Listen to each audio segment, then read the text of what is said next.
Zone 2 training, the holy grail of endurance training, but it can get seriously monotonous. But it can get seriously monotonous. Don't get me wrong, I love going out, riding my bike, but there's always that little bit where you just want to absolutely pin it and get after it, and Zone 2 just doesn't allow you to do that. With that in mind, I thought I'd give you my top tips and tricks of what I've used over the last 6 weeks to keep me interested and enjoying my Zone 2 training. So let's get on with it.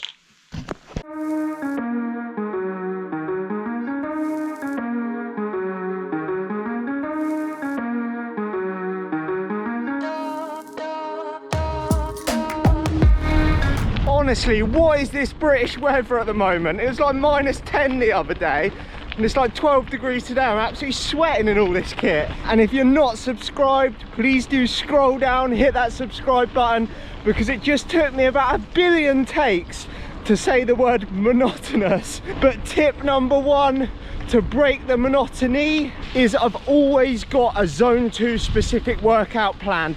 This applies for indoor and outdoor training. Whether it's in my head or I've created it on the Zwift workout builder, I'll break it up rather than just doing 2 hours of Zone 2 and staying at the same watts. I might do 6 minutes top of Zone 2, 4 minutes lower, and just repeat that just to break up the Zone 2 session or pyramid sessions. You can do like, I don't know, 4 minutes at low watts, 4 minutes medium, 4 minutes high, and then come back down. It's a great way for me mentally just to break up the workouts.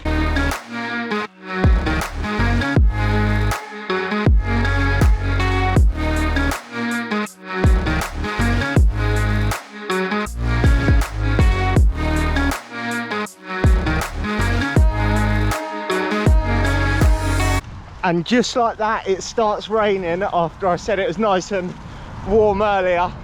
But tip number 2, this is one I've been using a lot recently. Work on drills and positioning on the bike.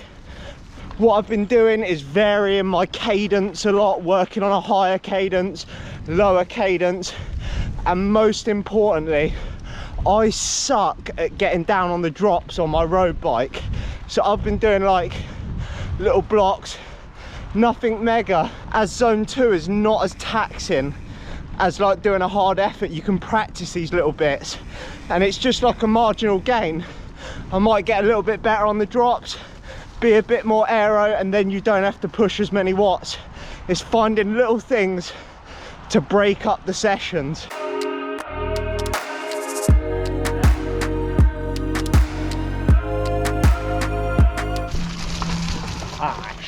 Shit, am I going through that? Tip number 3, variety. What I mean by that, roadies, get out on your mountain bike. No. And vice versa. Obviously, I know it's not ideal doing Zone 2 on a mountain bike, but you don't always have to work to power. I switch to heart rate, and as long as I'm in Zone 2 heart rate, I'm happy for the session. I'm always trying to mix it up. I might be on the turbo one day, mountain bike, road. Variety is key for me, just to keep me mentally ticking over. Obviously, I understand not everyone's got a mountain bike or all the setups, but what an excuse to get a new bike.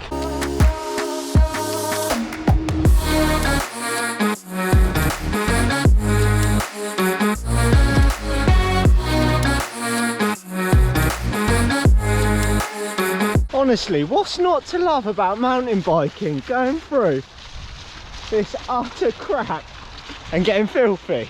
Love it. Tip number 4, and probably my favourite one for longer endurance rides when we're talking like 3-4 hours, is to have a goal. I'll set a destination I want to get to and back, or I've even made routes to go to bakeries.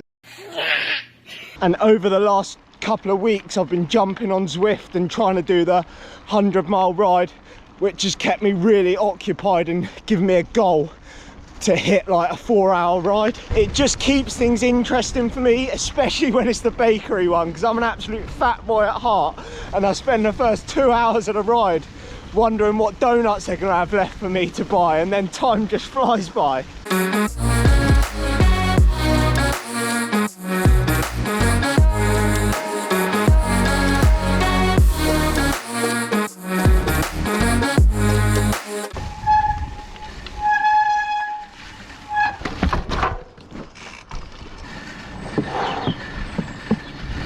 And finally, tip number 5, always remember, the more you ride, the more you get to eat. Yes, science! And it is Pancake Day today. And the big question is, how are my flipping skills? Flipping while vlogging it.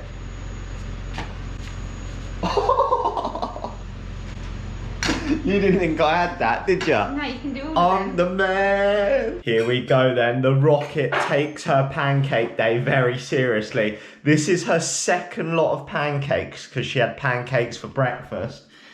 And we have got all of the goods for it. She's well excited. Sarah's is going to look really good and presented well. Mine's going to look like a kid has just gone absolutely rogue with all this chocolate. And here they are, pancake number 1. I've gone for Kinder, marshmallows, ice cream, loads of chocolate on top. As I said, like a kid's one. Look at Sarah's nicely presented chocolate crumbled over the top. She's proud of that. And we are officially done. We are now glad, me and the Rocket, that there are no more food-related days like Valentine's Day, Pancake Day. But that's a wrap. I hope you liked some of my Zone 2 tips. They're just things that I've been doing over the last 6 weeks. There's nothing exciting or sexy about Zone 2 training. You've just got to get it done. But if anyone's got any good tips on how they keep it interesting, that'd be really good. But I hope you enjoyed the video, and I'll catch you in the next one.